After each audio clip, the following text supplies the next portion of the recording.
The Texas sun hung like a brass coin in the cloudless sky, burning everything it touched. Jackson Reeves had been riding fence lines since before dawn, checking water troughs that were running dangerously low. 8 years of drought. 8 years of loss. 8 years of waking up alone in a house that used to echo with laughter. He was 45 years old and felt every year of it in his bones. Easy, Rusty. He patted his horse's neck as they approached Cottonwood Creek. Let's check the north section and head back. The creek was barely a trickle now.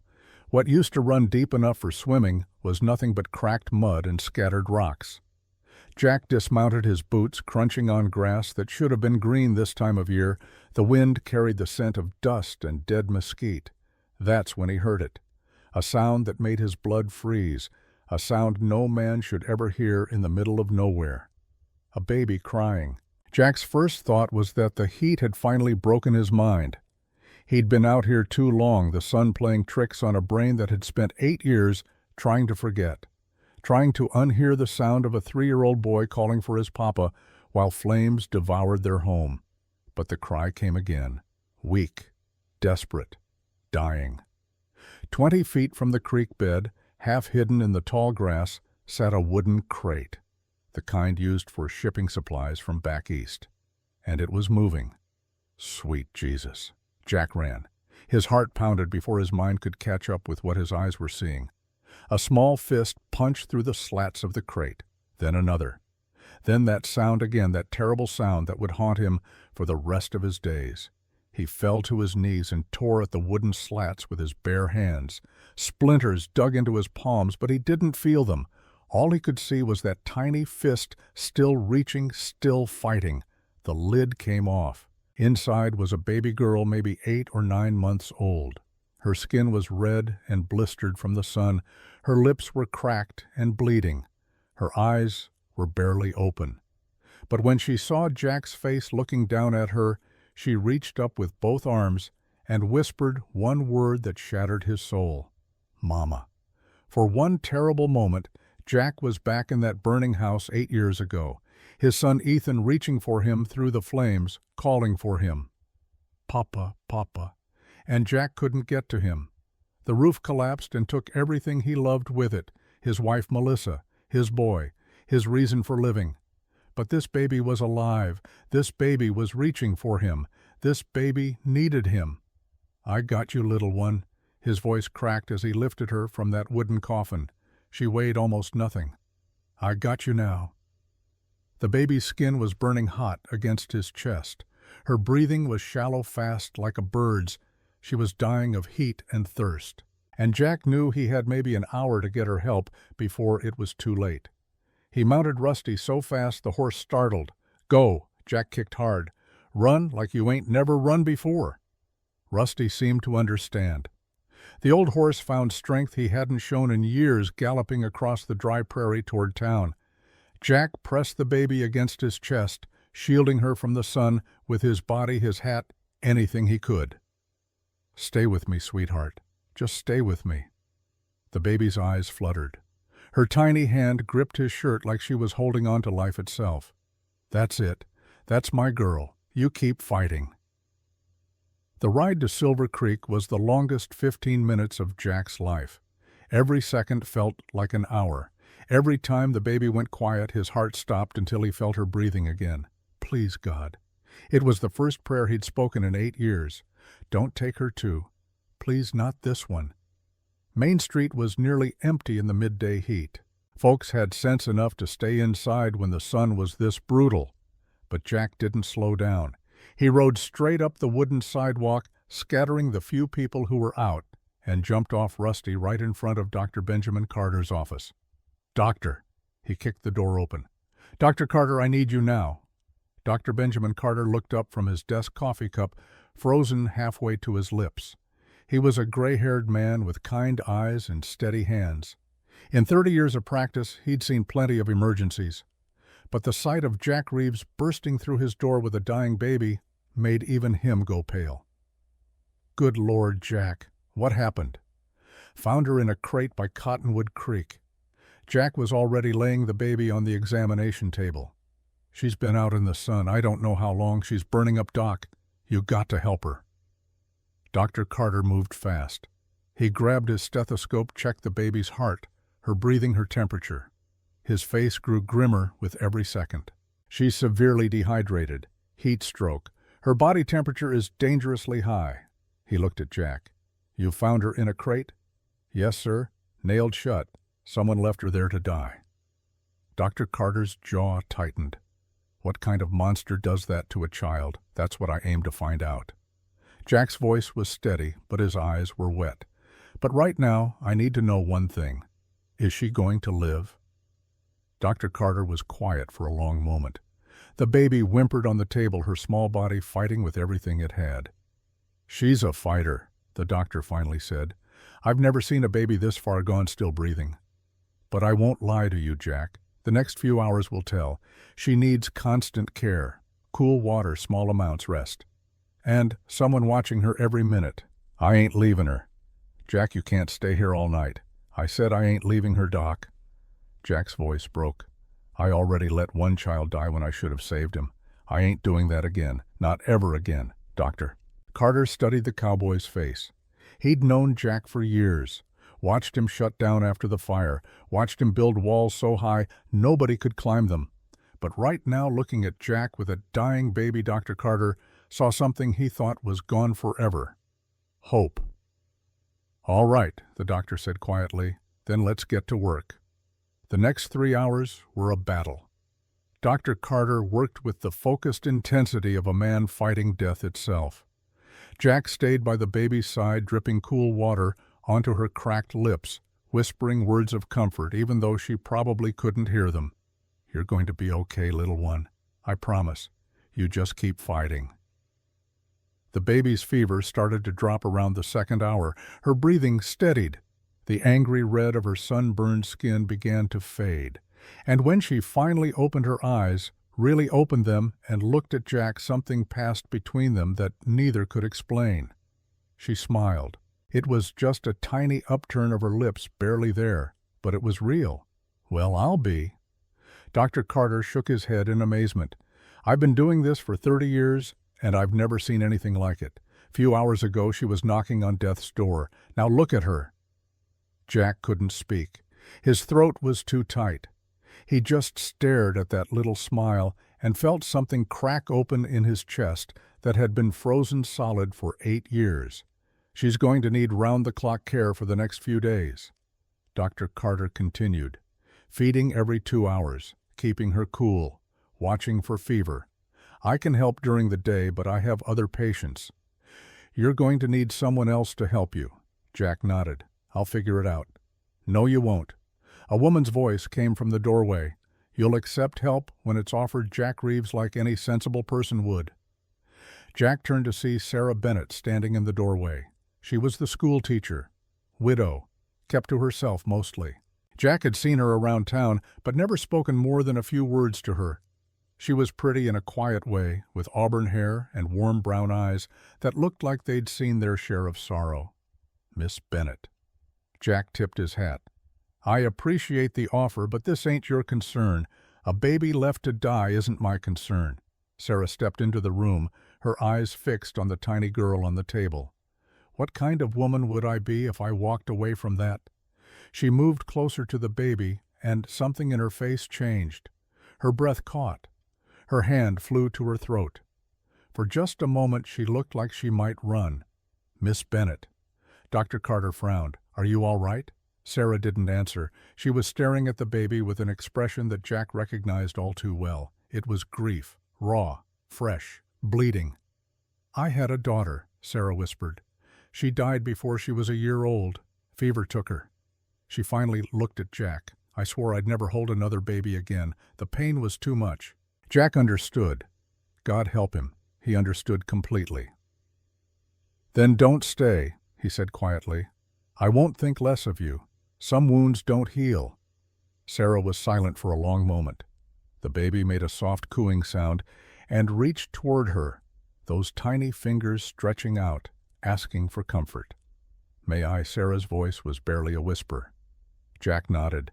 Sarah reached down and lifted the baby into her arms. The moment she did, something changed. The baby, who had been restless and fussy, immediately calmed. Her whimpering stopped. Her tiny hand wrapped around Sarah's finger and held on tight. "Oh." Sarah's eyes filled with tears. "Oh, sweetheart." The baby looked up at her with those big blue eyes and made a sound that broke everyone's heart. "Ma, Ma," Sarah sobbed just once. Then she pulled herself together with visible effort and looked at Jack. "I'm staying," she said firmly. "Whatever this child needs, I'm staying." By that evening, word had spread through Silver Creek about Jack's discovery. Folks came by Dr. Carter's office to peer through the window, whispering to each other about the abandoned baby and the unlikely pair caring for her. "That ain't right," said Martha Jenkins, the baker's wife, loud enough for half the street to hear. "A single man and a single woman playing house with a baby that ain't theirs. What will people think? People should think about that poor child's welfare," Dr. Carter shot back, stepping outside to confront the gossips, not about wagging their tongues. But the whispers continued. Inside, Jack sat in a wooden chair next to the baby's makeshift crib, watching Sarah feed her from a bottle. The baby was drinking hungrily now, her small hands gripping the bottle like she was afraid it might disappear. "She's going to need a name," Sarah said quietly. "We can't keep calling her the baby." "Ain't our place to name her," Jack said. "She belongs to someone. Someone who left her in a crate to die." Sarah's voice sharpened. "She doesn't belong to them anymore. She belongs to whoever loves her." Jack was quiet for a long moment. "What do you want to call her?" Sarah looked down at the baby, who had finished her bottle and was now fighting sleep. Her eyes drifting closed, then snapping open again like she was afraid to miss anything. "Emma," Sarah whispered. "Emma Rose. My daughter's name was Lily. She died when she was 6 months old." Tears spilled down her cheeks. "I never got to see her smile, never got to hear her say Mama, never got to watch her take her first steps." The baby in her arms cooed softly and reached up to touch Sarah's wet cheek. "Emma Rose." Sarah said, her voice stronger now. "We'll call her Emma Rose." Jack nodded slowly. "That's a good name." Emma yawned, showing her tiny gums, and finally let her eyes close. Within seconds she was asleep, her small chest rising and falling in peaceful rhythm. "She trusts us," Sarah said softly. "She doesn't know any better." "No." Sarah looked at Jack with those warm brown eyes. "She knows exactly what she's doing. Children know who loves them. They can feel it." Jack wanted to argue. He wanted to say that they were strangers, that this baby would be taken away soon, that getting attached was foolish. But he couldn't say any of it because the truth was he was already attached. The moment that tiny hand had reached up to him from that crate, something had shifted in his soul. "What if we can't keep her?" he asked quietly. "Then we love her for as long as we can," Sarah said. "And we give her something to remember, even if she's too young to remember it. We give her a foundation, a feeling, a knowing deep down that she was wanted, that she mattered." Jack looked at the sleeping baby, at her peaceful face, at her tiny fingers still wrapped around Sarah's. "You're a brave woman, Sarah Bennett." "No, I'm not." Sarah smiled sadly.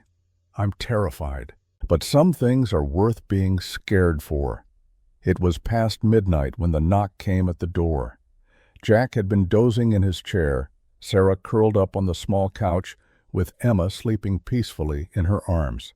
The sound made them both jump. Dr. Carter, who had been reading in his study, went to answer it. A woman stood on the porch, small, middle-aged, Hispanic. Her face was streaked with tears, and her hands were shaking.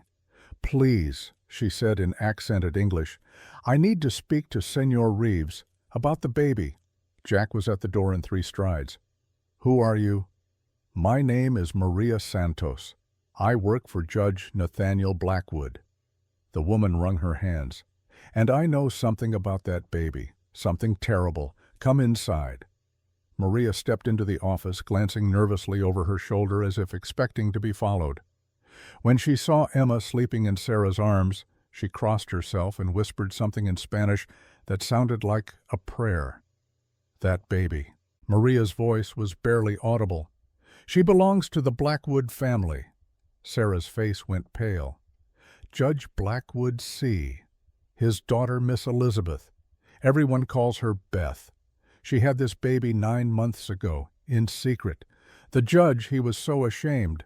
An unmarried daughter with a child. It would destroy his reputation, his precious name. Maria's voice turned bitter. So he sent Beth away. He told her the baby died during the birth. He made her believe her daughter was dead. Jack's jaw tightened. But the baby lived. See, the baby lived. And the judge, he paid a man to make the problem disappear. I heard them talking.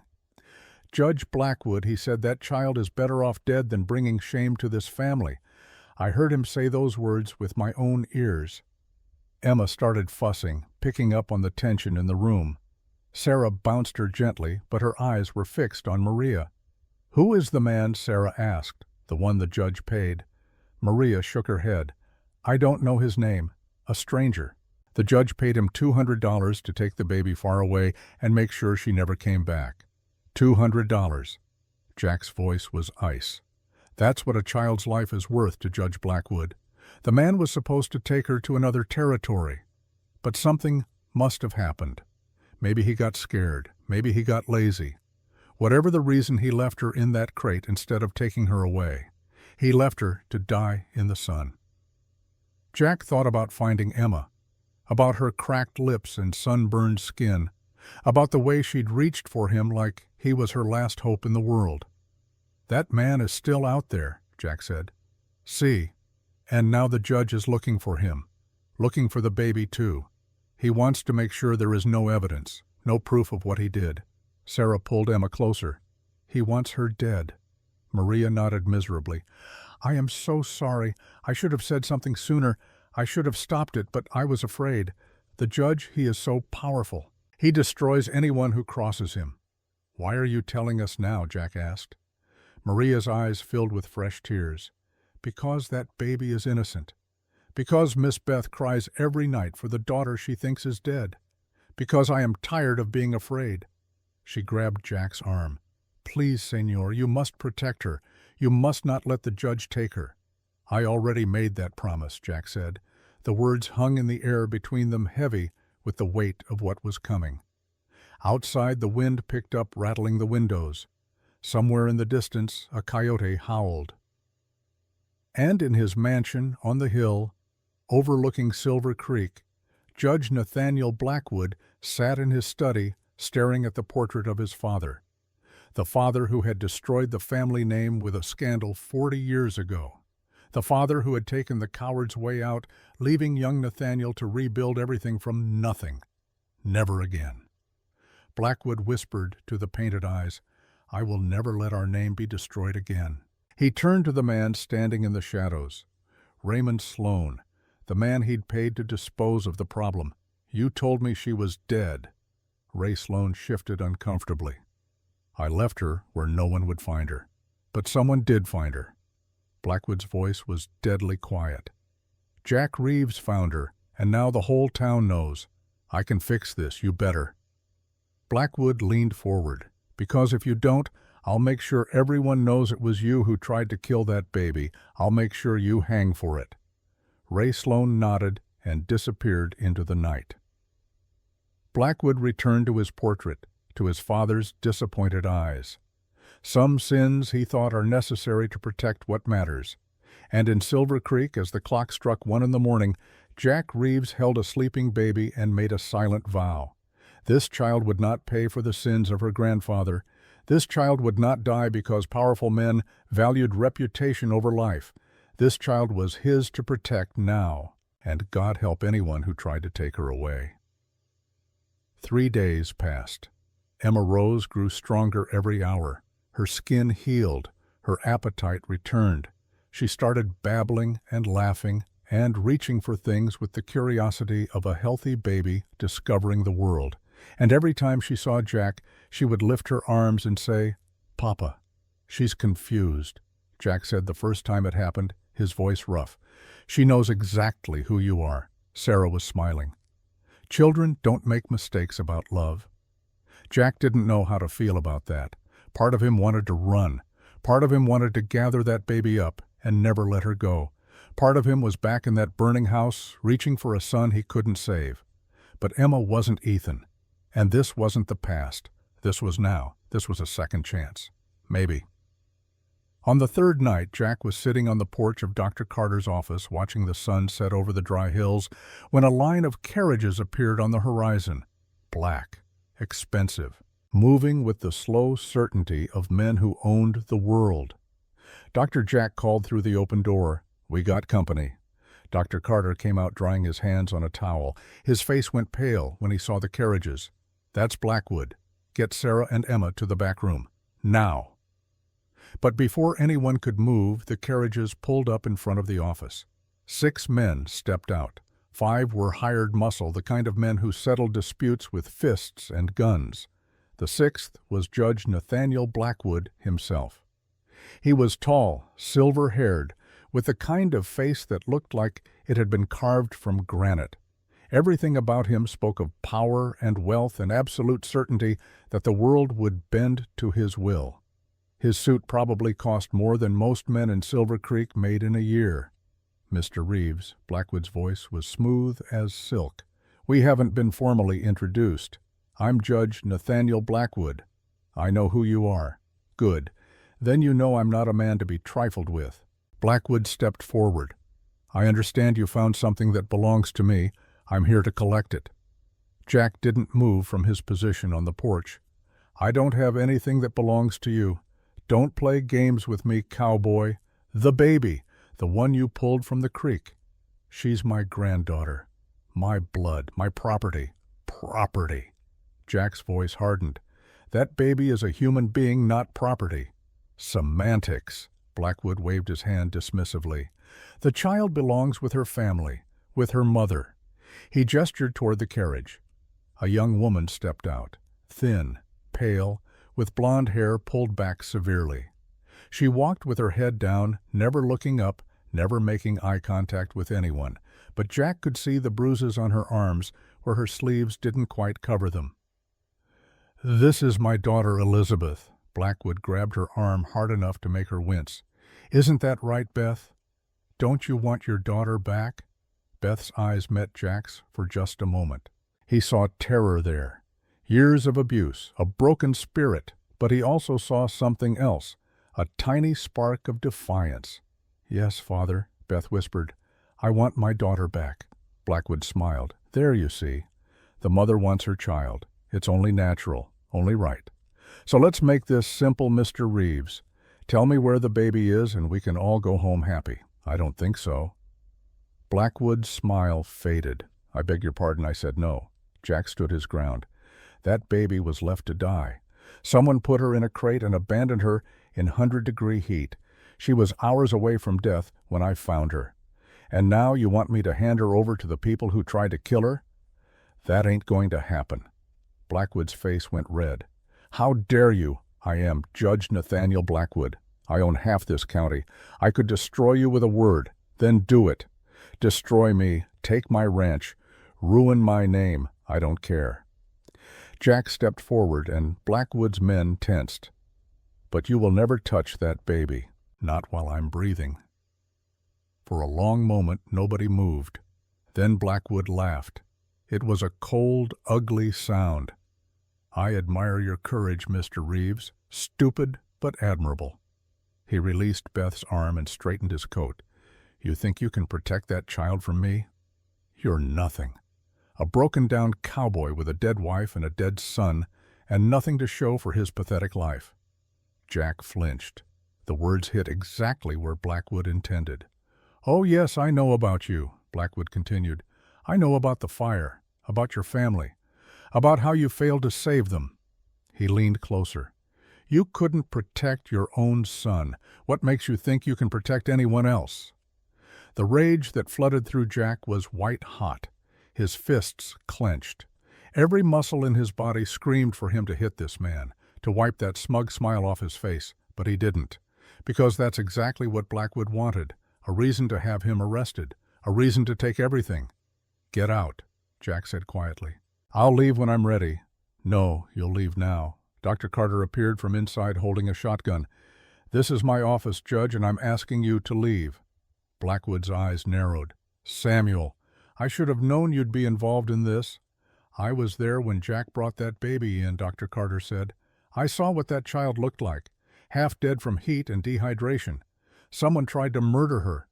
And if you think I'm going to let you cover that up, you don't know me at all. Blackwood stared at him for a long moment. Then he smiled again. Very well. I'll go, for now. He turned back to Jack. But this isn't over, Mr. Reeves. Not by a long shot. I'll have that baby back one way or another, and anyone who stands in my way will regret it. He grabbed Beth's arm again and dragged her toward the carriage. At the threshold, Beth looked back at Jack. Find Daniel, she whispered desperately. Daniel Cooper. He's her father. Find him, please. Then she was gone, pulled out into the harsh sunlight by her father's iron grip. Dr. Carter lowered the shotgun. His hands were shaking. That man is going to come back with an army. The doctor said, I know. And we've got nothing, no proof, no allies. Just a baby and a bunch of people too scared to stand up to him. Jack walked to the window and watched Blackwood's carriage roll away. Not nothing, he said slowly. We've got Beth. She's ready to turn against him. I could see it in her eyes. Beth's been under his thumb her whole life. You really think she can stand up to him when it counts? She's going to have to. Jack turned back. Because I think I know how to beat Blackwood, but I'm going to need everyone. Beth, Maria, you, Sarah, everyone willing to stand. What's your plan? Beth said something about the baby's father, Daniel Cooper. Blackwood drove him away, but Beth doesn't know if he's alive or dead. Jack's eyes gleamed. So if we find Daniel Cooper, we've got another witness. Another person who can testify about what Blackwood did. And more than that, we've got the baby's father. A man with legal rights to his own child. Dr. Carter's eyes widened. That's actually smart. Don't sound so surprised. The doctor almost smiled. How do we find him? I'm going to need your help. And Sheriff Cole Morgan's, whether he wants to give it or not. Tom won't help. He's too scared of Blackwood. Then Tom is going to have to choose a side, Jack said. We all are. Blackwood spent 30 years making people afraid, making them think they have no choice. But everyone has a choice. It's just a matter of finding the courage to make it. The next morning, Jack rode to the sheriff's office. Cole Morgan was sitting at his desk, looking like he hadn't slept in days. When he saw Jack, he stood up quickly. Jack, before you say anything, I need to tell you something. Blackwood came to see me last night. I figured he would. He's got a custody order. Cole pulled out a document from Judge Harrison in Austin. It's legal, Jack. He's planning a hearing 3 days from now. 3 days. And he's bringing lawyers, real ones from the city. Cole ran his hand through his hair. I'm trying to give you a heads up here. Whatever you're doing with that baby, you better make it legal fast, because Blackwood's coming. And when he does, he's going to come hard. Jack stepped forward. That baby was left in a crate to die, Cole. Someone wanted her dead. And now you're telling me the man who probably ordered it wants her back. You think I'm going to hand her over just because Blackwood's got lawyers? I'm not saying you should hand her over. I'm saying you need to be smart about this. Get your own lawyer. Document everything. Don't give Blackwood any reason to come at you sideways. What about justice, Sheriff? What about finding the man who left a baby to die in the sun? Cole looked away. I'm investigating. But these things take time. Time? Jack laughed, but there was no humor in it. How much time you think that baby had when I found her? Another hour, maybe 2. She was dying, Cole. Someone tried to murder a child. And you're talking about time. I'm doing what I can, Jack. No, you're doing what Crawford lets you do. There's a difference. Cole's face reddened. For a moment he looked like he might argue. Then his shoulders slumped. Just be careful, he said quietly. That's all I'm asking. Be careful. He reached into his drawer and pulled out a folded piece of paper. Daniel Cooper, Cole said. Worked on the Blackwood Ranch 2 years ago. Got run out of town after the judge caught him with Beth. Last anyone heard, he was working at a mining camp about 40 miles north. Place called Copper Ridge. Jack took the paper. "Why are you helping me?" Cole was quiet for a moment. "Because I'm tired of being afraid. Because I've looked the other way for too long. And because that baby deserves better than what Blackwood has planned for her." "Thank you, Tom." "Don't thank me yet. Blackwood's going to come for all of us now. You, me, Dr. Carter, anyone who stood against him." Cole gathered his reins. "Whatever you're going to do, do it fast, because the storm is coming, and it's going to be bad." That afternoon, Jack prepared for the journey north. Sarah insisted on coming with him. "I can ride. I'm not some delicate flower, Jack Reeves. I was raised on a farm in Virginia. I can handle rough country. And Emma, she'll be safer with us than here alone." Sarah's voice was firm. "We go together, all three of us. We find Daniel Cooper, we bring him back, and we end this." Jack wanted to argue, but looking at her face, at the determination in her eyes, he knew it was pointless. "All right," he said, "we leave at dawn." That night, as they packed supplies and prepared for the journey, Maria Santos came running to the office. Her face was pale with fear and something else, hope. "Senor Reeves," she was breathing hard. "Miss Beth, she escaped." "What?" "She climbed out her window 2 nights ago and ran. I helped her. I gave her money and told her where to hide." Maria grabbed Jack's hands. "The judge, he is looking everywhere for her. He has offered $5,000 to anyone who turns her in. Where is she in a safe place?" "But she wants to see her daughter. She wants to know Emma is alive." Maria's eyes filled with tears. "And she wants to help you fight her father." Jack looked at Sarah, at Emma, sleeping peacefully in her arms, at the impossible task ahead of them. "Tell Beth we're going to find Daniel. Tell her when we get back we're going to stand together, all of us." He put his hand on Maria's shoulder. "And tell her she doesn't have to be afraid anymore. Tell her there are people willing to fight for her." Maria nodded and disappeared into the night. Sarah walked to Jack and took his hand. "This is bigger than just saving Emma," she said quietly. "We're saving Beth too, and maybe a whole town that's been living in fear." Jack pulled her close. "Then we better not fail." Outside, the wind picked up. Storm clouds gathered on the horizon, and somewhere in his mansion, Judge Nathaniel Blackwood stared at the empty room where his daughter used to sleep and felt something he hadn't felt just in 40 years. Fear. Because for the first time since he'd clawed his way up from his father's disgrace, Nathaniel Blackwood was losing control. And men like him would burn the world down before they let that happen. They left before dawn, riding hard through the darkness with Emma bundled against Sarah's chest. Jack had mapped out a route that avoided the main roads cutting through rough country where Blackwood's men would have trouble following. The kind of terrain that broke wagons and tired horses, the kind of place where a man had to know the land or die trying. By midday they'd covered 20 miles. Emma had been surprisingly good, sleeping through most of the ride and only fussing when she was hungry. Sarah fed her, while Jack watered the horses at a small creek, his eyes constantly scanning the horizon. "How much farther?" Sarah asked. "Another 20 miles. We should reach Copper Ridge by nightfall, and if Daniel Cooper isn't there—" "Then we keep looking." Jack's jaw was set. "We don't stop until we find him." They pushed on through the afternoon heat. The terrain grew rougher, the trail narrower. Twice they had to dismount and lead the horses through rocky passages where one wrong step could mean a broken leg. But they kept moving, driven by the knowledge that every hour they delayed was another hour Blackwood had to plan his next attack. It was late afternoon when Jack heard the sound that made his blood freeze. Horses behind them, moving fast. "Sarah." He grabbed her horse's reins. "Ride. Don't look back. Don't stop until you reach Copper Ridge. What about you? If something happens to me, Emma needs you. She needs her mama." Jack looked her in the eyes. "Please, Sarah, go." Sarah's face went pale, but she nodded. "Don't you dare die, Jack Reeves. Wouldn't dream of it." She kicked her horse and rode.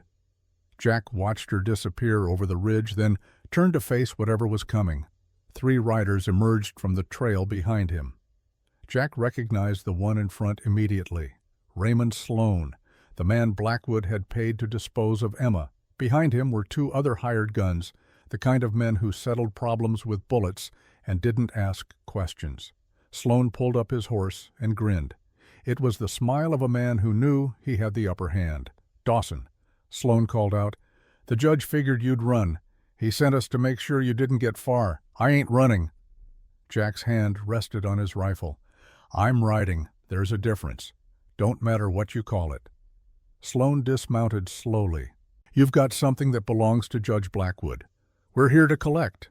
The baby don't belong to Blackwood. She belongs to herself. And to the people who love her." Sloan laughed. "That's real touching. But see, here's the thing. The judge don't care about love.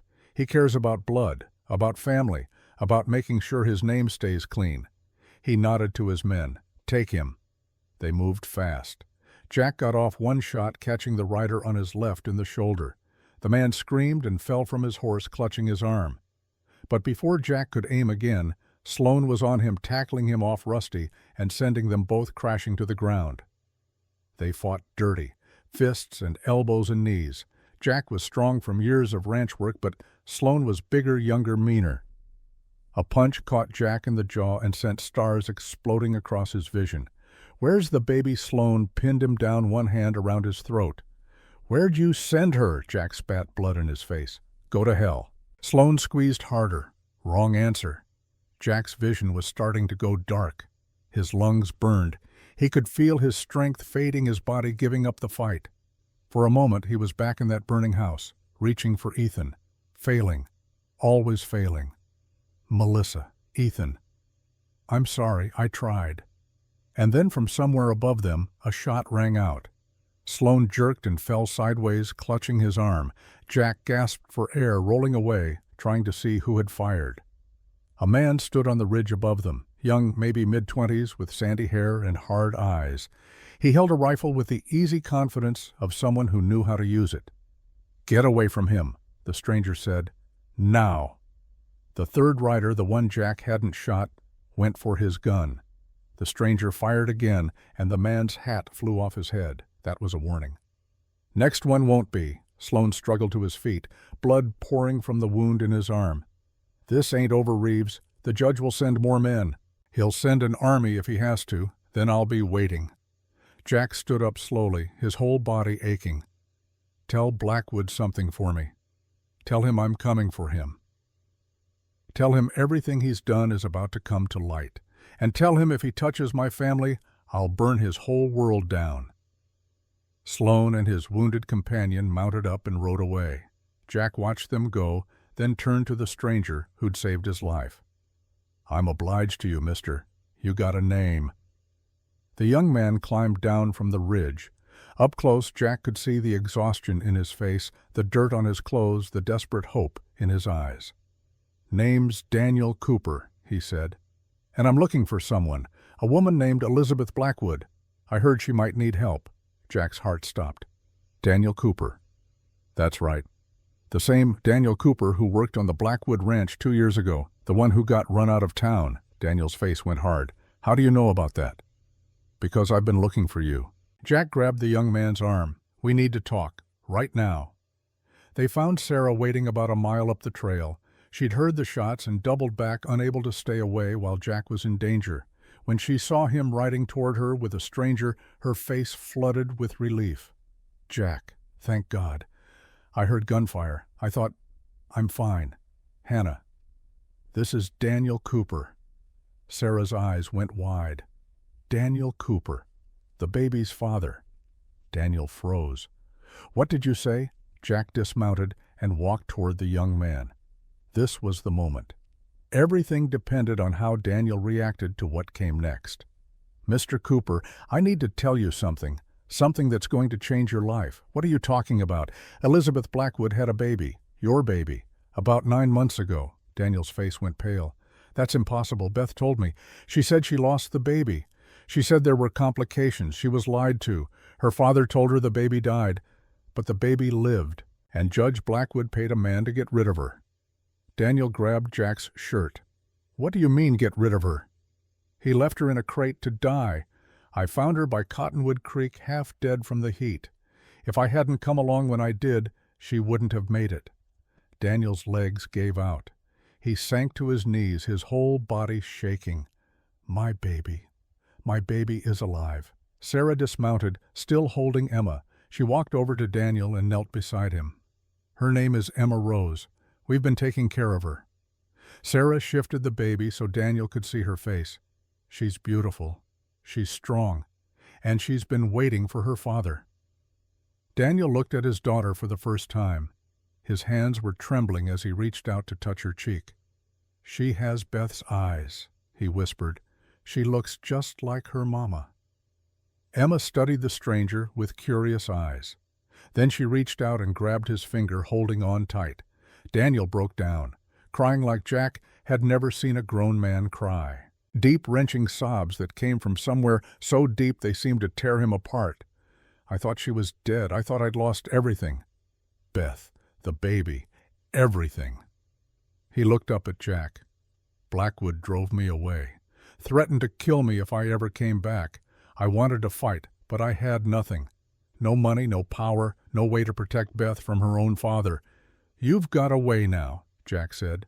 That baby gives you rights, legal rights, more than Blackwood has. What do you mean? We're taking down Judge Blackwood, exposing what he did. But we need you, Daniel. We need you to testify, to tell the world what kind of man Nathaniel Blackwood really is. Daniel stood up slowly, his daughter still holding his finger. I'll do anything, whatever it takes. Just tell me what you need. Jack put his hand on the young man's shoulder. We need to get back to Silver Creek, fast. Beth is still trapped in her father's house. Actually, she escaped. She's hiding. She doesn't know Emma is alive. She's been grieving for a daughter she thinks is dead. Beth, Daniel's voice was raw. Is she all right? She's scared. Blackwood's been controlling her whole life, but she's ready to fight. She just needs someone to fight with. Daniel's face hardened with determination. Then let's go. Let's end this. They made camp that night in a small canyon sheltered from the wind. Daniel couldn't stop looking at Emma, couldn't stop touching her tiny hand, her soft hair, her perfect face. He held her while Sarah rested, rocking her gently when she fussed, singing lullabies that his own mother had sung to him. She knows you, Sarah said, watching them. Look at how calm she is with you. She's perfect. Daniel's voice was thick with emotion. I can't believe she's real. I can't believe Blackwood was going to... He couldn't finish the sentence. He's going to pay for what he did, Jack said. I promise you that. They sat in silence for a while, the fire crackling between them. Emma fell asleep in Daniel's arms, her small chest rising and falling in peaceful rhythm. Tell me about Beth, Daniel said quietly. Tell me everything. Jack told him. About Maria's revelation, about Blackwood's visit to the doctor's office, about Beth being dragged away by her father, the bruises on her arms, about her desperate whisper to find Daniel. With every word, Daniel's face grew harder. By the time Jack finished, the young man's hands were clenched into fists. He's been beating her. Daniel's voice was deadly quiet. For years. According to Maria, I should have fought harder. I should have stayed. I should have protected her. You're protecting her now, Sarah said. That's what matters. Daniel looked down at his sleeping daughter.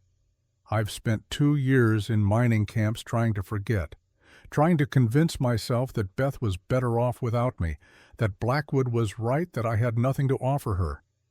He looked up at Jack and Sarah. But I'm done running. I'm done being afraid. Tomorrow we go back. We fight.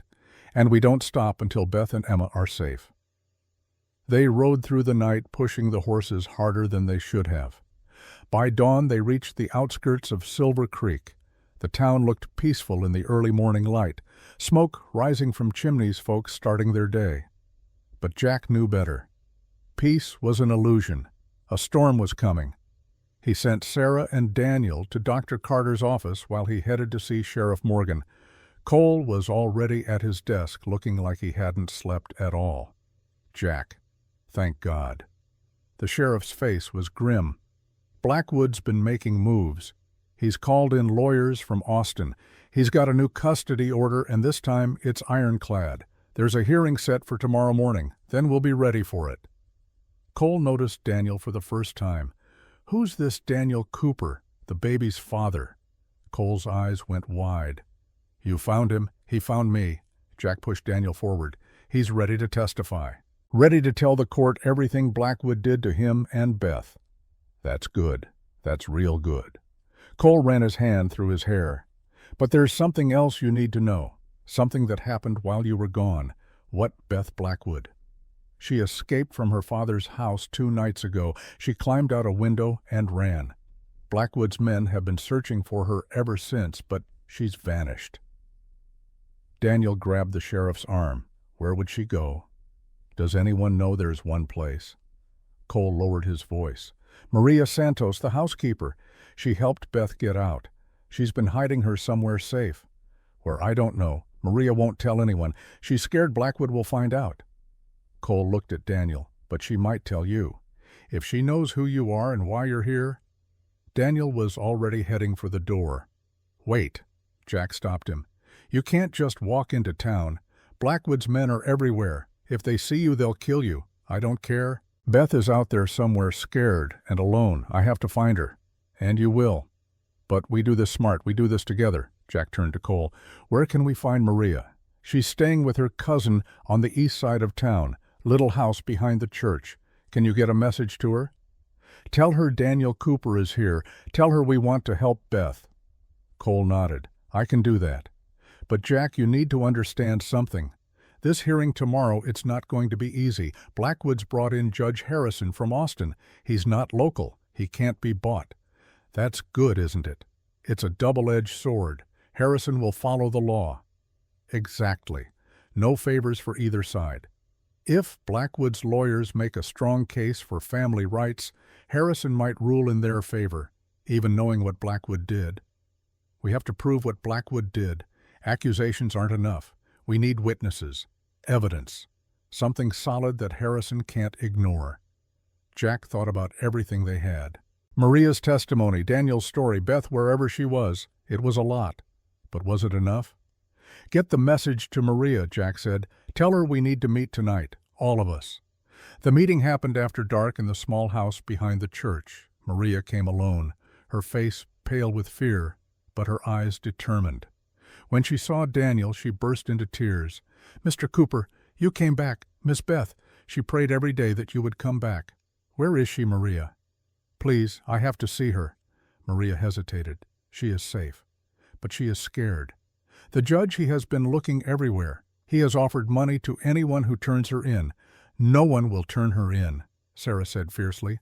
"Not if they know what he did. Most people don't know." Maria wrung her hands.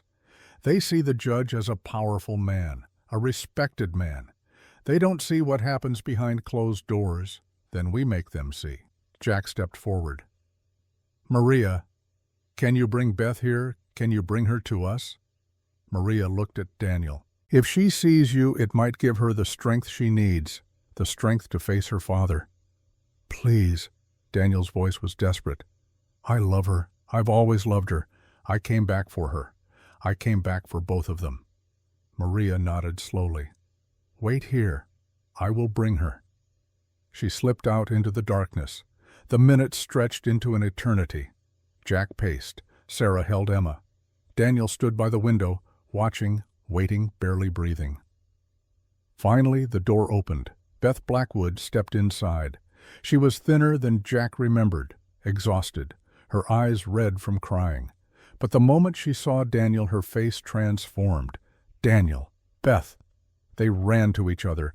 Daniel caught her in his arms and held her like he would never let go. Beth sobbed against his chest, her whole body shaking. You came back. I thought I'd never see you again. I'm here now. And I'm never leaving you again. Our baby Daniel. They told me she died. They told me, I know what they told you." Daniel pulled back and cupped her face in his hands. "But Beth, listen to me. Our daughter is alive." Beth froze. "What? She's alive. She's here, right now." Sarah stepped forward holding Emma. Beth stared at the baby, her baby, the daughter she'd grieved for 9 months, the child she thought was lost forever. Emma. Beth whispered, using the name she'd given her at birth. "Is it really you?" Emma looked at this new stranger with curious eyes. Then she smiled and reached out her arms. Beth took her daughter. Her legs gave out and she sank to the floor, cradling Emma against her chest and weeping. "My baby, my sweet baby, you're alive, you're alive." Emma patted her mother's wet cheek, confused by the tears, but responding to the love. "Mama," she said, "Mama." It was the first time she'd said it to Beth, the first time mother and daughter had truly met. Everyone in the room was crying. Even Jack, who hadn't cried in 8 years, felt tears running down his weathered face. How Beth finally asked, looking up at them, "How is this possible? My father told me she died. He showed me a grave. He lied to you." Jack's voice was gentle. He paid a man to take her away, to make her disappear. But the man got sloppy. He left her in a crate by Cottonwood Creek to die. Beth's face went white. "My father tried to kill my daughter." Yes, his own granddaughter. He thought it was better than the scandal, better than people knowing you'd had a child out of wedlock. Beth looked down at Emma, at her perfect face, her innocent eyes, her tiny fingers gripping Beth's dress. "He would have murdered you," Beth whispered to her daughter. "He would have let you die to protect his precious reputation." When she looked up again, something had changed in her eyes. The fear was gone. In its place was something harder, something stronger. "What do I need to do?" "Testify," Jack said. "Tomorrow in front of Judge Harrison. Tell him everything. What your father did to you, what he did to your daughter, what he's been hiding all these years."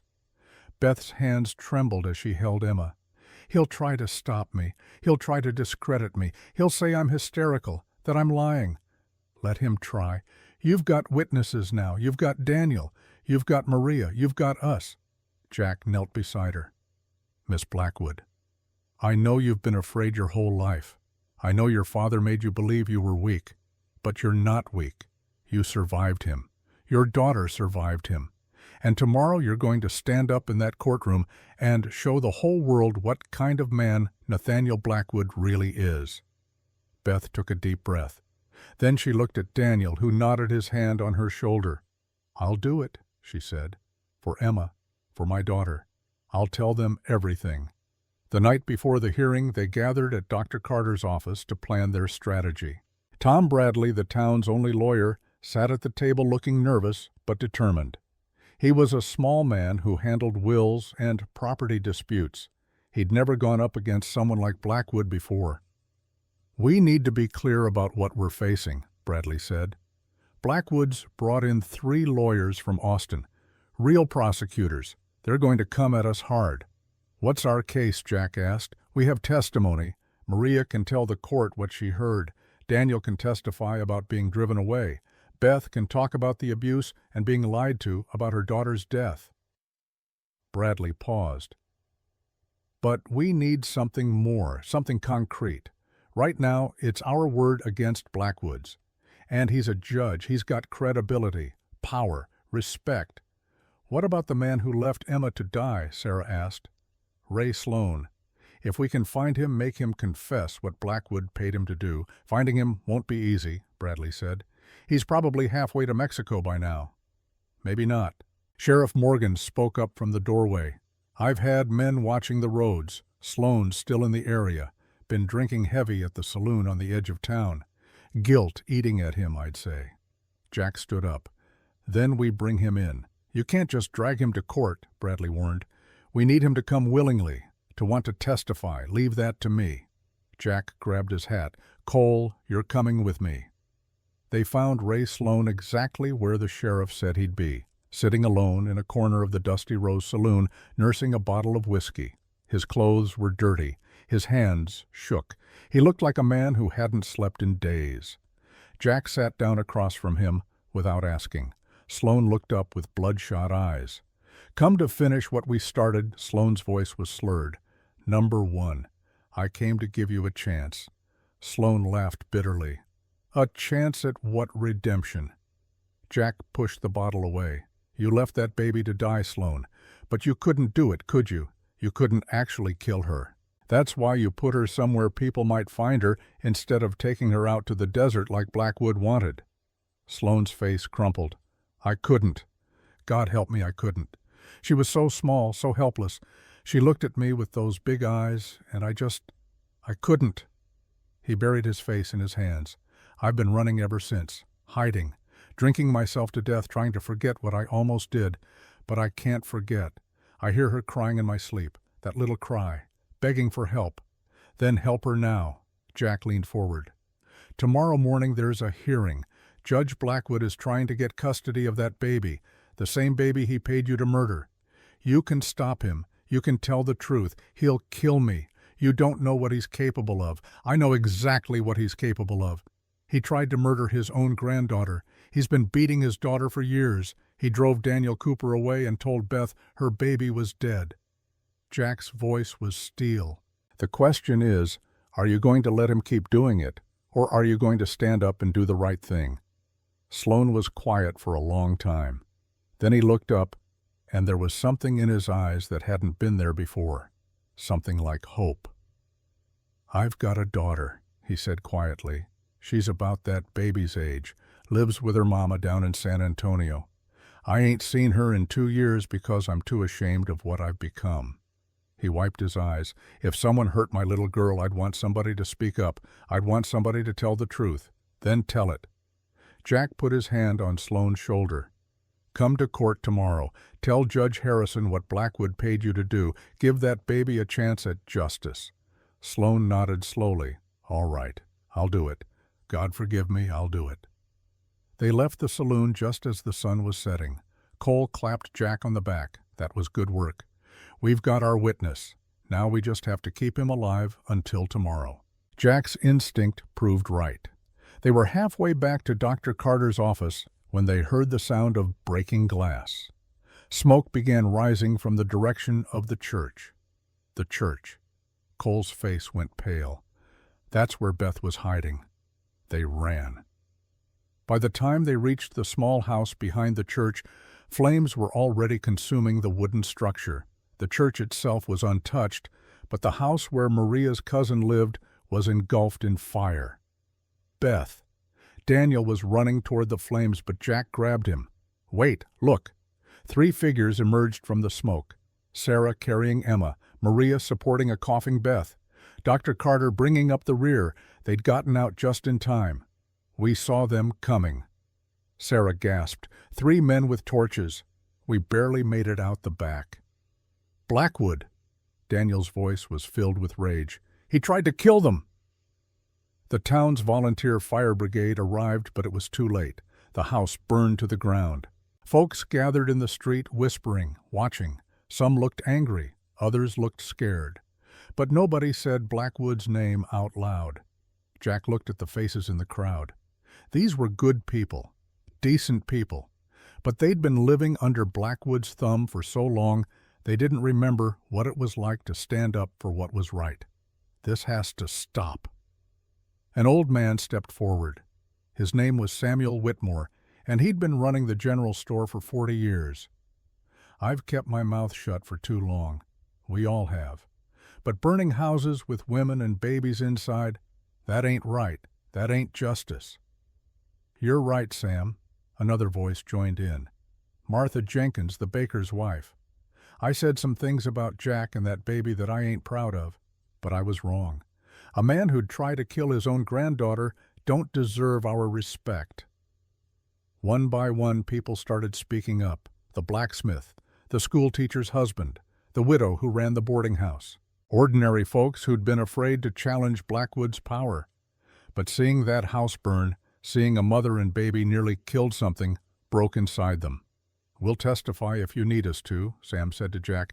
"Tell the judge what kind of man Blackwood really is, what he's done to this town." Jack felt something shift in his chest. Hope. Real hope. "Thank you. That means more than you know." They moved everyone to Dr. Carter's office for the night. Beth and Daniel sat together, Emma sleeping peacefully between them. Sarah made coffee. Maria prayed quietly in Spanish. And Jack stood watch by the window, rifle in hand, waiting for the next attack. It came an hour before dawn. Not with fire this time, not with guns, but with something far more dangerous. A knock at the door. Jack opened it to find a man he didn't recognize. Well-dressed, lawyer type. He held an envelope. "Mr. Reeves, I'm Walter Hastings, attorney for Judge Blackwood. I've been instructed to deliver this to you personally." He handed Jack the envelope and left without another word. Inside was a legal document. Jack couldn't make sense of all the language, but Tom Bradley could. The lawyer's face went white as he read it. "What is it?" Sarah asked. "It's a countersuit." Bradley's hands shook. Blackwood is suing Jack for kidnapping. He's claiming Jack stole Emma from her legal guardian and has been holding her against the family's wishes. That's insane. Daniel stood up. "Jack saved her life." "It doesn't matter." Bradley pointed to the document. "See, this Blackwood's got witnesses who'll testify they saw Jack refuse to return the baby to her grandfather. He's got medical experts who'll say there was no abandonment, just a tragic accident. He's got character witnesses who'll paint Jack as an unstable man still grieving his own dead child." The lawyer looked up. "If we lose tomorrow, Jack doesn't just lose custody of Emma. He goes to jail. And Blackwood gets the baby." The room fell silent. Emma woke up and started fussing. Beth picked her up, holding her close. "He's not taking her." Beth's voice was quiet but firm. "I don't care what it costs. My father is not taking my daughter." She looked around the room at all of them. "You've all risked so much for us already. Your homes, your safety, your lives. I can't ask you to risk more." "You ain't asking," Jack said. "We're choosing, all of us." Sarah nodded. "We're in this together." Maria crossed herself. "Dios nos ayudará. God will help us." Even Ray Sloan, who'd been sitting quietly in the corner, spoke up. "I'll tell them everything. Every word, every dollar Blackwood paid me. Let him sue me too. I don't care anymore." Daniel put his arm around Beth. "Tomorrow we walk into that courthouse together. We tell the truth, and we let justice decide." As dawn broke over Silver Creek, 6 people prepared for the fight of their lives. Jack cleaned his rifle, knowing he probably wouldn't need it in court, but unable to shake the feeling that Blackwood had one more card to play. Sarah fed Emma and sang to her softly. Beth and Daniel sat together, hands clasped, drawing strength from each other. Maria prayed, and Ray Sloan stared at his own reflection in the window, preparing to face his demons. Tom Bradley reviewed his notes one more time. The case was simple in theory. A man tried to murder a child. He failed. Now he wanted the child back to cover up his crime. But nothing involving Nathaniel Blackwood was ever simple. The courthouse was already filling with people by the time they arrived. News had spread through the county. Folks came from neighboring towns to see the spectacle. Judge Blackwood versus a cowboy and a baby. Power versus truth. The old order versus something new. Blackwood sat at the front table with his lawyers. He looked calm, confident, like a man who'd never lost and couldn't imagine starting now. When he saw Beth walk in carrying Emma, his face hardened, but he didn't speak. Beth sat in the front row, Emma in her arms. Daniel sat beside her. Jack and Sarah took the seats behind them. Maria and Ray Sloan waited in the hallway to be called as witnesses. All rise. The bailiff called out, the Honorable Judge William Harrison presiding. Judge Harrison entered. He was older than Blackwood, maybe 70, with white hair and sharp eyes that missed nothing. He'd spent 40 years on the federal bench. He'd seen every trick, every scheme, every attempt to manipulate the law. This would not be an easy man to fool. "Be seated." Harrison's voice carried authority. "We're here to determine custody of the minor child known as Emma Rose Blackwood. Let's proceed." Blackwood's lead attorney stood. A man named Richard Dalton, smooth, polished, the kind of lawyer who made juries forget they were being lied to. "Your Honor, this is a simple case of family reunification.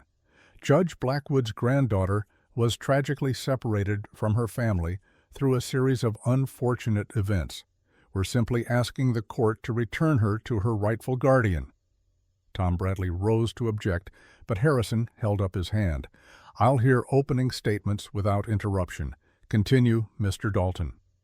Dalton smiled. "Thank you, Your Honor. The facts are these. Elizabeth Blackwood gave birth to a child 9 months ago. Due to her unstable mental state and youth, Judge Blackwood arranged for the child to be cared for by distant relatives while Miss Blackwood recovered. Unfortunately, there was a miscommunication, and the child ended up abandoned. But that abandonment was not intentional. It was an accident." He gestured toward Jack. "Mr. Reeves, a stranger, found the child and refused to return her to her family. He has been holding her against the wishes of her grandfather and legal guardian. We're asking the court to correct this situation and return Emma to her rightful home." Dalton sat down looking pleased with himself. Harrison turned to Bradley. "Your response?" Tom Bradley stood. He looked small compared to Dalton, nervous, but his voice was steady. "Your Honor, the defense will show that there was no accident. Judge Blackwood deliberately paid a man $200 to murder his granddaughter. We will present witnesses who heard him give the order. We will present the man who was paid to carry it out. And we will show that Judge Blackwood has been lying to his daughter for 9 months, telling her that her baby died while actually trying to ensure that the child would never be found." A murmur ran through the courtroom. Harrison banged his gavel. "Order. These are serious allegations, Mr. Bradley. I trust you can support them. We can—" "Your Honor, we have witnesses ready to testify." "Very well." Harrison leaned back. "Mr. Dalton, call your first witness." And so it began. The battle for Emma Rose. The fight for truth. The moment when everything would be decided. In the hallway, Ray Sloan stood alone, his hands shaking. In a few minutes, he would be called. In a few minutes, he would have to speak the words that would either save a child or condemn himself. He thought about his own daughter, about the life he'd thrown away, about the man he used to be before fear and money turned him into something he didn't recognize. "God help me," he whispered. "Give me the strength to do this right." Inside the courtroom, Judge Harrison called the proceedings to order, and the fate of Emma Rose hung in the balance. Dalton's first witness was Dr. Marcus Pemberton, a physician from Austin who'd never met Emma but had reviewed her medical records. He testified that the child's condition, when found, was consistent with accidental exposure, not deliberate abandonment. He spoke in technical terms about dehydration and heat stroke. He made it sound like a tragic mistake, nothing more. Tom Bradley cross-examined him carefully. "Doctor, how long would you estimate the child was exposed to the sun based on the severity of her burns? At least 4 to 6 hours, possibly longer, and the crate she was found in. Was it open or closed?" "My understanding is that it was closed. Nailed shut, in fact." "Correct." Pemberton shifted uncomfortably. "That's what the reports indicate. So someone placed an infant in a wooden crate, nailed it shut, and left her in the Texas sun for at least 4 to 6 hours. Does that sound like an accident to you, Doctor? Objection?" Dalton stood. "Calls for speculation. Sustained." Harrison looked at Bradley. "Move on, counselor," but the damage was done. The jury of townspeople sitting in the gallery had seen Pemberton squirm. They'd heard the facts laid out plainly. Closed crate, nailed shut, 6 hours in the sun. That wasn't an accident. That was murder. Dalton called 2 more witnesses. A banker who testified to Blackwood's outstanding character. A minister who spoke of the judge's generous donations to the church. Both men painted a picture of a pillar of the community, a man of honor and integrity. Neither mentioned the bruises on Beth's arms. Neither talked about the women who'd fled town rather than face Blackwood's wrath. Neither spoke of the homesteaders who'd lost their land when they couldn't pay debts the judge had called in early. They told the story Blackwood wanted told, the lie that had sustained his power for 30 years. Then it was Bradley's turn. The defense calls Maria Santos to the stand. Maria walked to the witness box in shaking legs. She placed her hand on the Bible and swore to tell the truth. When she sat down, she wouldn't look at Blackwood. Couldn't. "Mrs. Santos, how long have you worked for Judge Blackwood?" 20 years, senor.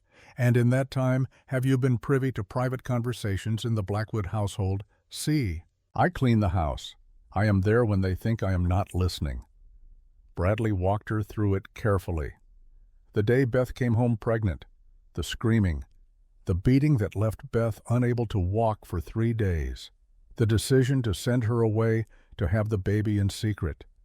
And what happened after the baby was born, Maria's voice was barely a whisper. The judge told Miss Beth that the baby died. He showed her a grave. He held her while she cried. But there was no baby in that grave. It was empty. How do you know it was empty? Because I saw him pay the gravedigger to dig a hole and put up a marker. No coffin, no body, just dirt and a stone with a lie carved on it. The courtroom erupted. Harrison banged his gavel repeatedly. Order, I will have order in this court. Dalton was on his feet. Your Honor, this witness is clearly biased. She was recently terminated from Judge Blackwood's employment under suspicious circumstances. That's a lie. Maria's voice rang out clear and strong for the first time. I still work for the judge. I work for him today, but I will not lie for him anymore. She turned to face Blackwood directly. I have watched you hurt your daughter for 20 years. I have cleaned up the blood. I have held her while she cried. I have stayed silent because I was afraid. But no more? That baby deserves better. Miss Beth deserves better. And I will tell the truth even if it costs me everything. Blackwood's face was stone. But Jack, watching from his seat, saw the judge's hands clench into fists under the table.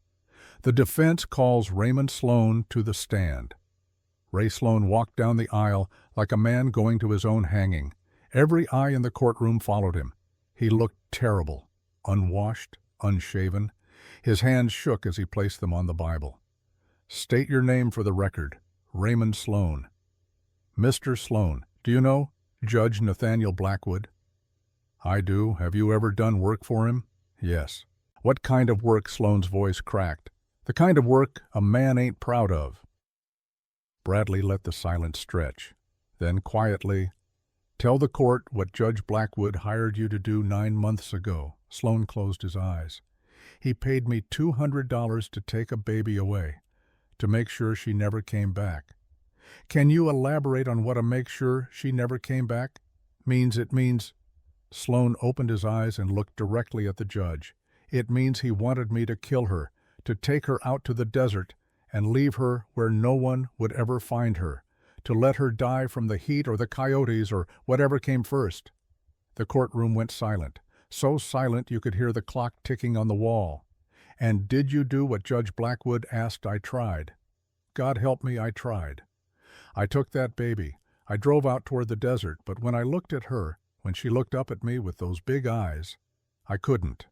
I couldn't kill a baby. So I left her by Cottonwood Creek instead.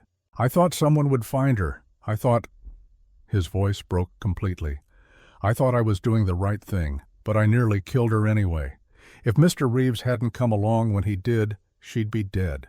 And it would be my fault as much as Blackwood's. Dalton tried to destroy him on cross-examination, questioned his drinking, his debts, his criminal record, suggested he was being paid to lie. But Sloan didn't waver. How much is the defense paying you to testify today? Dalton asked. Nothing. You expect this court to believe you're here out of the goodness of your heart. No, sir. Sloan looked at the lawyer with haunted eyes. I'm here because I've got a daughter about that baby's age, and I want to be able to look her in the eye someday and tell her that when it mattered, when I had a chance to do the right thing, I did it. He looked at Judge Harrison. I did a terrible thing. I know that, and I'm ready to face whatever punishment comes. But that man, he pointed at Blackwood, that man ordered the murder of his own grandchild, and he shouldn't be allowed to take her now and finish what I couldn't do. Dalton had no response to that. He sat down, defeated. The defense calls Elizabeth Blackwood to the stand. Beth stood slowly.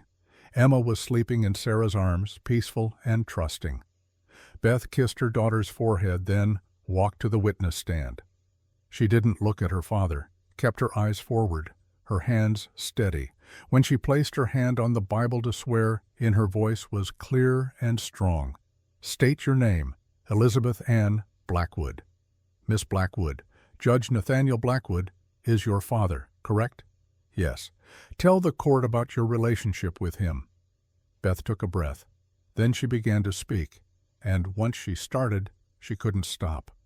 23 years of fear and pain and silence came pouring out. She told them about the first time he hit her. She was 7 years old. She'd spilled milk at dinner. He backhanded her so hard she lost a tooth. She told them about the isolation, how he controlled every aspect of her life, who she spoke to, what she wore, where she went, how he told her she was worthless, stupid, that no man would ever want her except to use her. She told them about Daniel, about falling in love, about the brief, beautiful months when she thought she might escape, and then about her father finding out, about the beating that put her in bed for a week, about Daniel being driven away with threats of murder. She told them about the pregnancy, about being sent away, about giving birth alone in a house 3 counties away with only a midwife who'd been paid to keep her mouth shut. And she told them about the moment her father came to tell her that her baby had died. He held me while I cried. Beth's voice was steady now, but tears ran down her face. He told me it was God's will, that some babies weren't meant to survive, that I would heal and move on and forget this ever happened. She looked at Judge Harrison. For 9 months I mourned my daughter. I visited the grave every week. I talked to her. I told her I was sorry I couldn't protect her. I told her I loved her. What did you feel when you learned your daughter was alive? Beth turned to look at Emma. Sarah had brought her forward and the baby was awake now, reaching toward her mother. I felt like I could breathe for the first time in 9 months, like the weight that had been crushing my chest was finally gone. Beth's voice broke. My father told me she was dead. He showed me a grave with her name on it. He held me while I cried for a daughter who was alive, who he'd tried to murder. She turned to face Blackwood for the first time. The courtroom held its breath. "You're a monster," Beth said quietly. "You're my father, and I'm supposed to love you, but you're a monster. You beat me.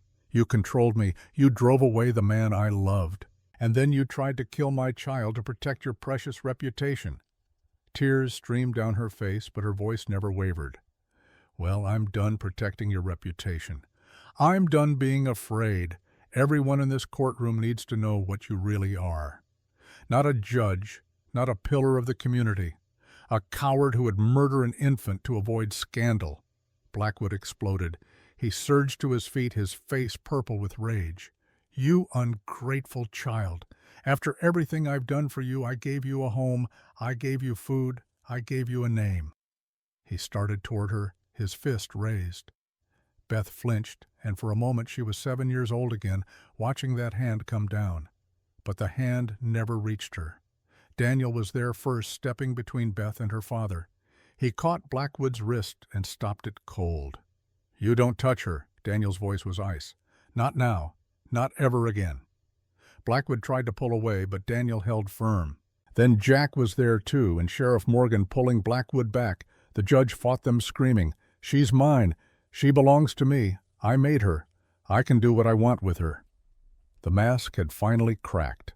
The dignified judge was gone. In his place was a man consumed by rage and ego and the desperate need to control. Judge Harrison stood, his gavel banging like thunder. "Mr. Blackwood, you will sit down immediately or I will hold you in contempt." Blackwood finally stopped struggling. His lawyers pulled him back to his seat. But the damage was done. The entire courtroom had seen him try to strike his daughter, had heard him claim ownership of another human being, had seen the monster beneath the suit. Harrison called a recess, 30 minutes for everyone to collect themselves. Jack led Beth and Daniel outside where Sarah waited with Emma.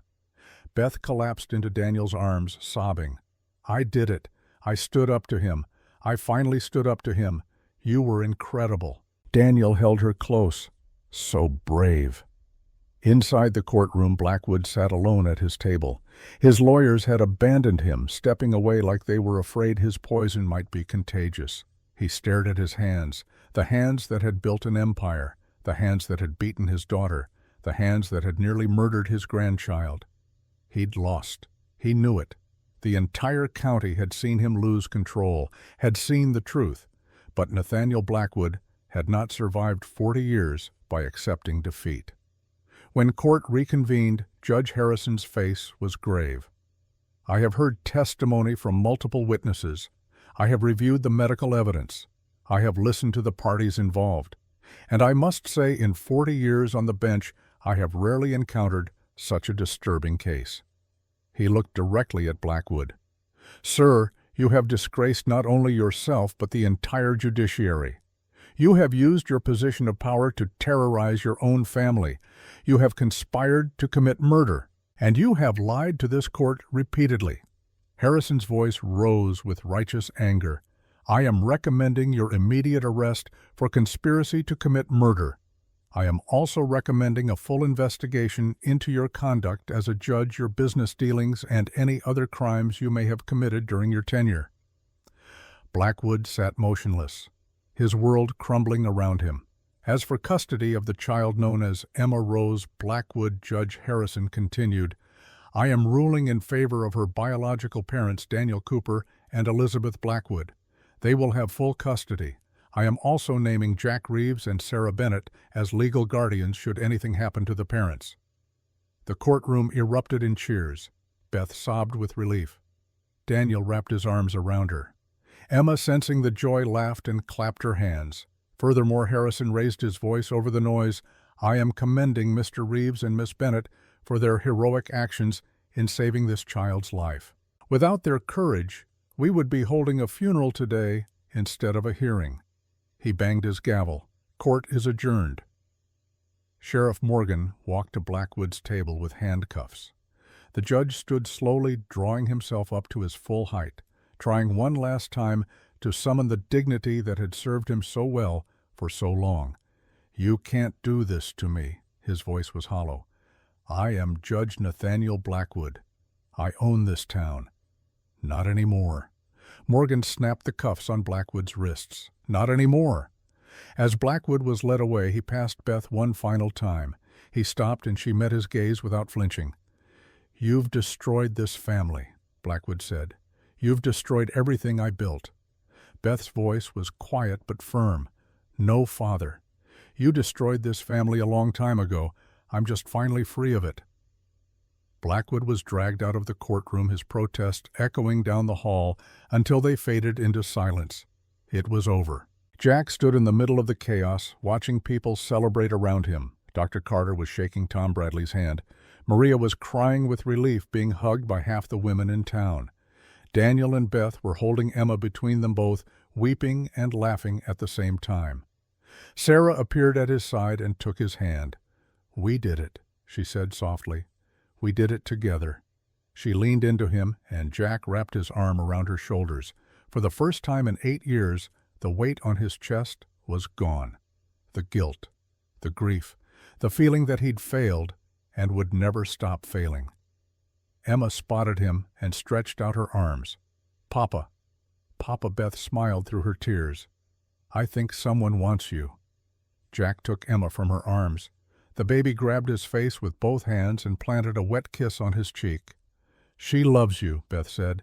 "She may be my daughter by blood, but you're her papa. You saved her life.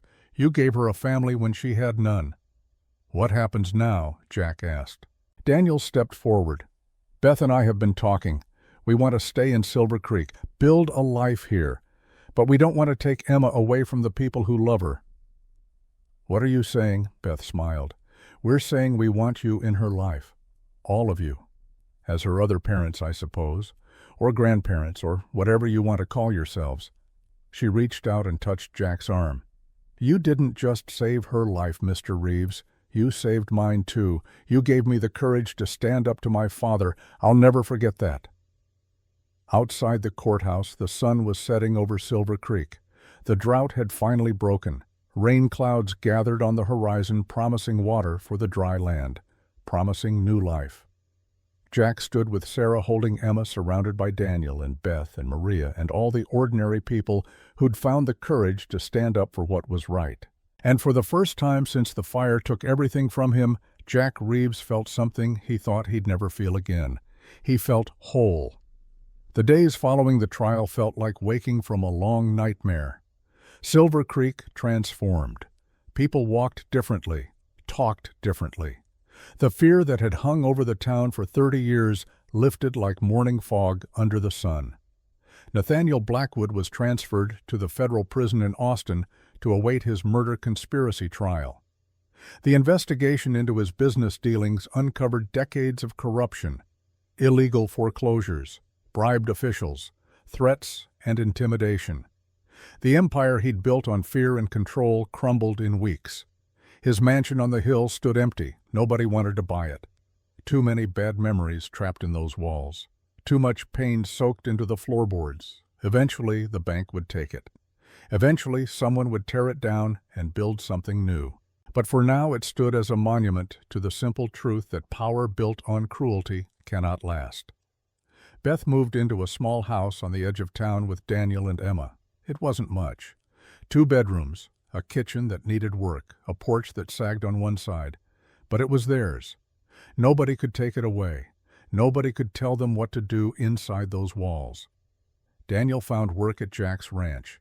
He was good with horses, patient, strong, and he was learning the land, learning what it meant to build something instead of just surviving. Every evening he'd ride home to Beth and Emma, and the smile on his face said everything about the life he'd never dared to dream of having.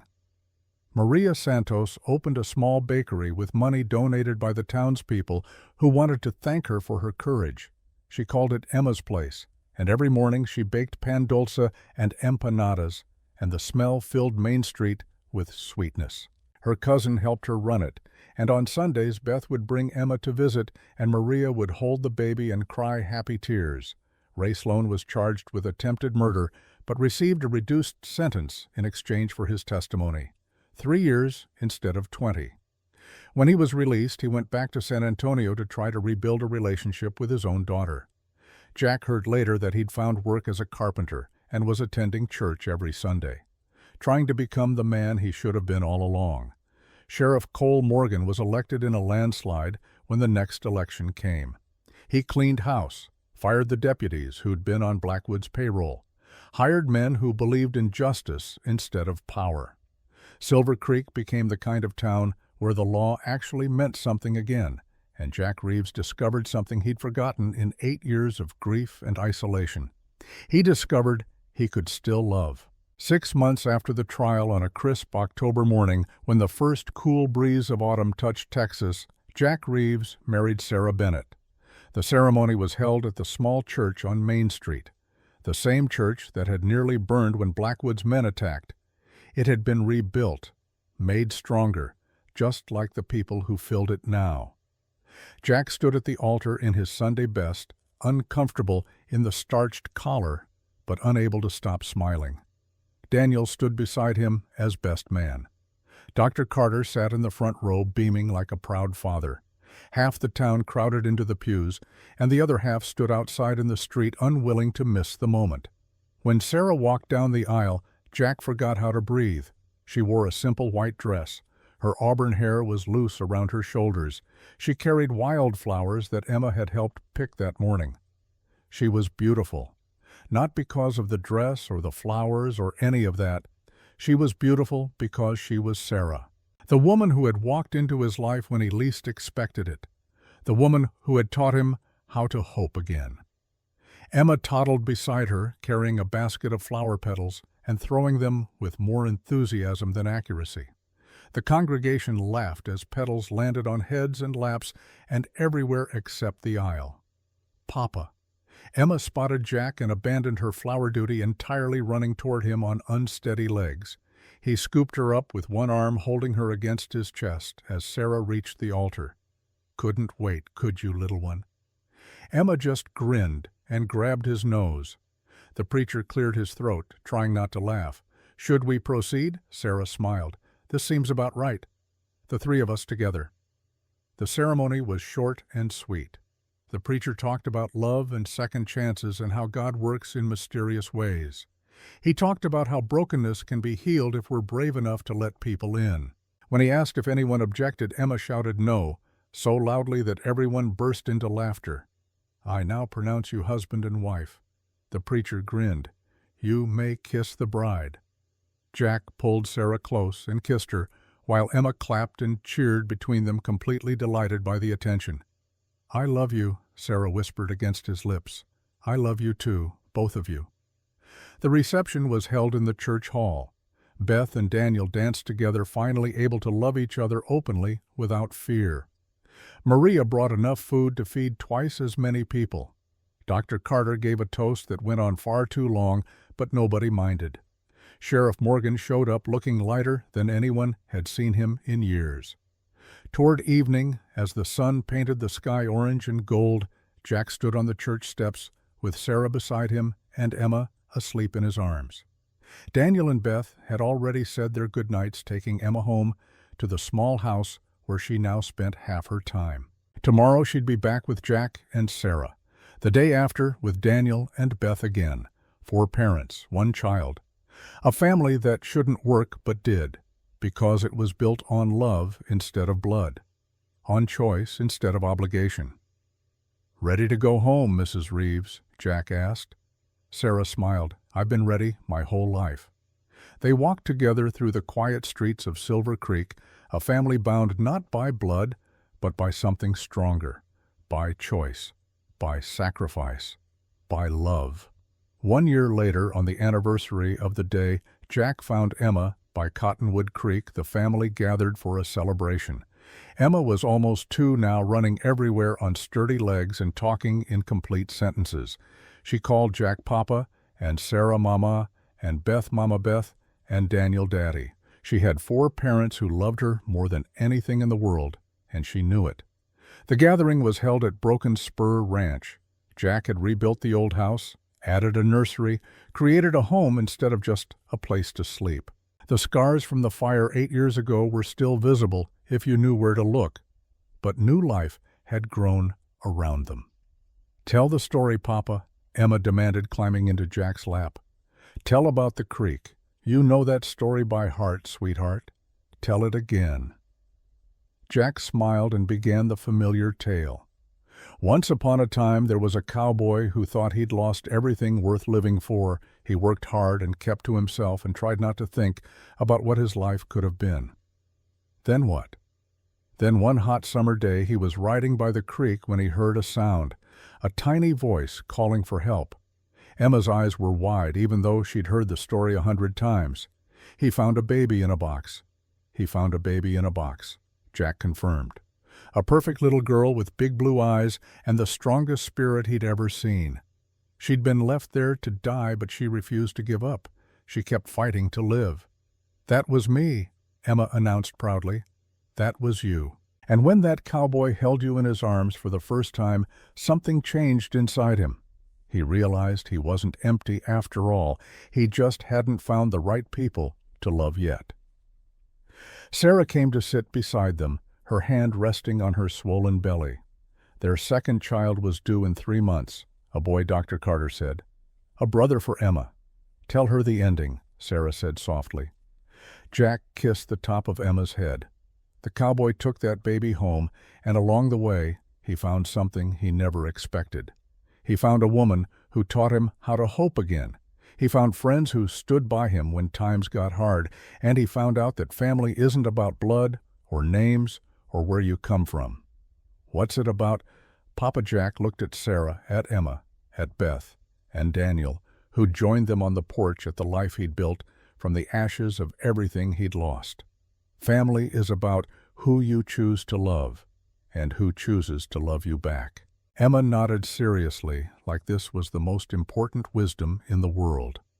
"I choose you, Papa. I choose you too, little one, always and forever." She fell asleep in his arms, safe and loved and home.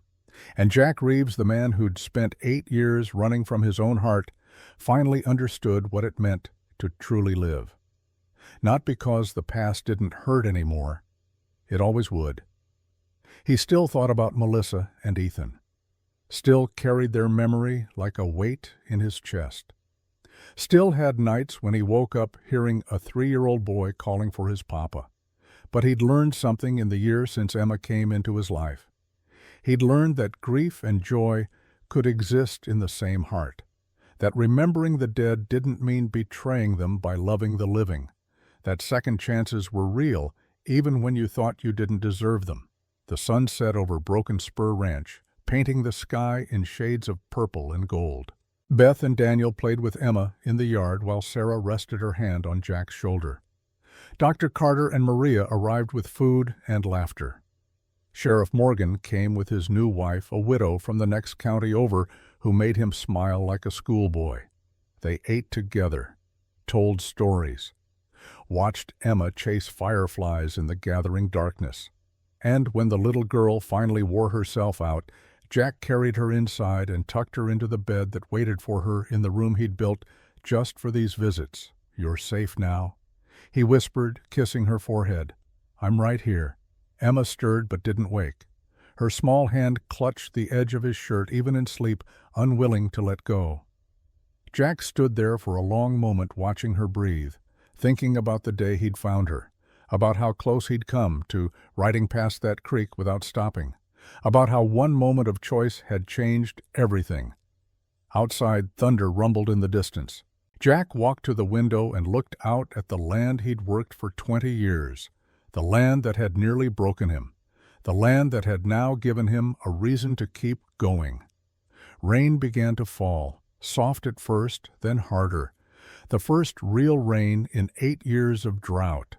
The land soaked it up like a blessing, and standing there in the darkness, watching water fall from the sky, Jack felt something shift in his soul. Forgiveness, not for Blackwood or the men who'd tried to hurt Emma, but forgiveness for himself, for not reaching Ethan in time, for not saving Melissa, for 8 years of believing he didn't deserve to be happy. Sarah found him standing at the window. She wrapped her arms around him from behind, her pregnant belly pressed against his back. "What are you thinking about?" Jack was quiet for a moment. "About second chances. About how I thought my life was over 8 years ago. How I thought I'd never feel anything but pain again." He turned to face her. "And then a baby cried in the desert. And a woman walked into a doctor's office. And everything changed." Sarah smiled. "Do you believe in fate, Jack Reeves?" "I believe in choice." Jack pulled her close. "I believe we choose to love. We choose to hope. We choose to keep going even when it would be easier to give up." He looked back toward Emma's room. "I chose to stop at that creek. I chose to break open that crate. I chose to fight for her. And every day since then, I've chosen to be the man she thinks I am." "You are that man." Sarah's voice was firm. "You always were. You just forgot for a while." They stood together in the darkness, listening to the rain. In the next room, Emma dreamed her innocent dreams, safe in a house full of love. Down the road, Beth and Daniel walked home hand in hand, building their own new life. In town, Maria locked up her bakery and said a prayer of thanks. Across the county, in a federal prison cell, Nathaniel Blackwood sat alone with his choices and his consequences. And at Broken Spur Ranch, Jackson Reeves held his wife and listened to the rain and felt peace for the first time in 8 years. Tomorrow would bring new challenges, a baby on the way, a ranch to run, a daughter who needed 4 parents working together to raise her right. The world was still hard, still full of pain and loss and things that couldn't be fixed. But tonight, there was rain after 8 years of drought. There was love after 8 years of loneliness. There was hope after 8 years of despair. And sometimes Jack thought that was enough. Sometimes that was everything. 3 years later, on a warm spring morning, Jack sat on his porch watching Emma teach her little brother how to feed the chickens. She was 5 now, bossy and confident and full of life. She split her time between 2 houses and 4 parents and loved every minute of it. The boy Thomas, named for the son Jack had lost, was 2. He had Sarah's eyes and Jack's stubborn chin and a laugh that could light up the darkest room. Papa. Emma ran up the porch steps. Thomas wants to hear the story. Which story? The creek story. The one about how you found me? Jack lifted Thomas onto his lap and gestured for Emma to sit beside him. All right, but then you two need to help your mama with the garden. He began the story one more time. The story that had become family legend. The story that Emma would tell her own children someday. The story of how a broken cowboy and an abandoned baby saved each other. But this time, as he told it, Jack added something new, something he'd only recently understood. That cowboy thought he was saving the baby, Jack said. But really, the baby was saving him. She reminded him that life goes on, that love doesn't end just because someone dies, that there's always a reason to keep fighting, to keep hoping, to keep choosing to get up every morning and try again. Emma leaned against his shoulder. Do you still miss them, Papa? Your first family. Every day, sweetheart. Every single day. Does it hurt sometimes, but not the way it used to. Now when I think about them, I remember the good things, the love we had, the time we shared, and I'm grateful for it, instead of just sad. He looked at his children. Your mama helped me understand that, and you did too. You taught me that my heart was big enough for all of you, that loving you didn't mean forgetting them. Thomas didn't understand the words, but he understood the feeling. He wrapped his small arms around Jack's neck and held tight. I love you, Papa. I love you too, son. That evening, the whole family gathered at Broken Spur Ranch. Beth and Daniel brought Emma for her weekly visit. Maria came with fresh bread. Dr. Carter arrived with his new wife, a teacher from Austin who'd stolen the old bachelor's heart. Sheriff Morgan and his wife brought their new baby daughter. They ate together on the porch as the sun set, told stories, laughed, watched the children play. And when darkness fell and the stars came out, Jack stood at the edge of the porch and looked up at the vast Texas sky. He thought about Melissa and Ethan, about the family he'd lost, about the fire that had nearly destroyed him, and for the first time in 11 years, he didn't feel guilty for being happy, didn't feel like he was betraying their memory by building a new life. They would want this for him. He knew that now. They would want him to love again, to laugh again, to fill his house with children and friends and joy. Sarah found him standing alone. You all right? More than all right. Jack pulled her close. I was just thinking about how lucky I am, how close I came to missing all of this. What changed your mind about giving up? I mean, Jack thought about that day by Cottonwood Creek, about the sound of a baby crying, about the choice he'd made to stop instead of riding past. A tiny voice in the desert. He said finally, a child who refused to give up.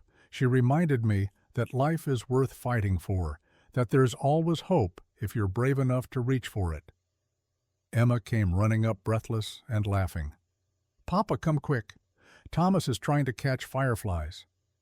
They walked together into the yard where their son was chasing lights in the darkness, his hands reaching for magic he couldn't quite grasp but wouldn't stop trying for, just like his father, Jack thought, just like all of them, reaching for light in the darkness, choosing hope over despair, choosing love over fear, choosing to believe that tomorrow could be better than yesterday. And sometimes, if you were very lucky and very brave, you caught hold of that light and held on tight and never let go. Jack Reeves had been given a second chance. Not because he deserved it, not because he'd earned it, but because a baby cried in the desert and he chose to answer. And that choice had made all the difference. The stars wheeled overhead, the wind whispered through the grass. And at Broken Spur Ranch, surrounded by family and friends, and Love Jackson, Reeves finally understood the truth that had eluded him for so long. Home wasn't a place. It was the people you chose to love, the people who chose to love you back, the children who called you Papa, and the woman who promised to stand by your side, and the friends who showed up when times got hard. That was home. That was family. That was everything that mattered. And it was enough. More than enough. It was everything he'd ever need. The end.